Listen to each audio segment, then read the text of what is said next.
ولسمشر محمد اشرف غني نن یو لوړپوړي دولتي پلاوي په مشرۍ د اسیا زړه استانبول پروسې د بهرنیو چارو وزیرانو نه هم کنفرانس کې د ګډون په موخه تاجکستان ته لاړ. د اسیا زړه استانبول پروسې سګنۍ ناسته د سولې او پراختیا لپاره د اجماع د پیاوړتیا په نوم ترسره کیږي.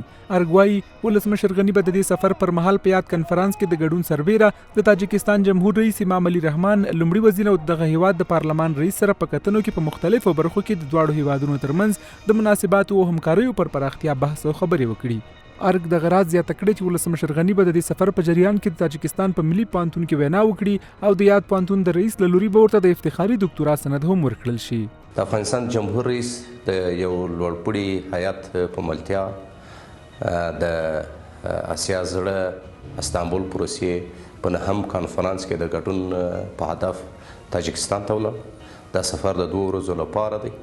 په کانفرنس کې د اشتراک ترڅنګ به د افغانستان جمهور رئیس د تاجکستان له جمهور رئیس د هغه هیواد له صدر اعظم او د پارلمان رئیس سره د دواړو هیوادونو د اړیکو پر پراختیا باندې لیدنې او ملاقاتونه ولري.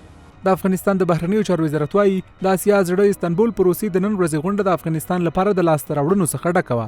د ګډونوالو هیوادونو له لوري ښه بحثونه وشول چې سبا د افغانستان او تاجکستان ولسمشران به هم پکې ګډون وکړي او پریکړې به یې اعلان شي. د چارو شمېر کارپوهانو د اسیا زړه استانبول پروسې کنفرانس د افغان سولې مذاکراتو د دوهم پړاو لپاره د مشروع او چمتووالي لپاره ښه فرصت بللی دی. د سولې د پیاوړتیا سره مرسته کولی شي. یعنې په دې معنی د چون دلته 12 د سیمې هیوادونه او په ضمن کې بینالمللي سازمانونه شرکت کوي. فقط د انقرې کنفرانس ته یعنی یا د ترکیه کې چې هغه کنفرانس دایریږي دغه کنفرانس په هکله آمادګۍ او په ضمن کې د سولې د پیاوړتیا په هکله مثبت رول لوبولی شي. نو زه فکر کوم د سولې د پروسې لپاره د باور جوړونې ډیره زیاته اړتیا ده او د استانبول پروسه په دې کې ډیر زیات کومک کولی شي. دویمه مهمه موضوع دا ده چې د استانبول پروسه کې طبیعي خبره ده چې ترکیه او افغانستان اول نه شریکه جوړ کړی دی.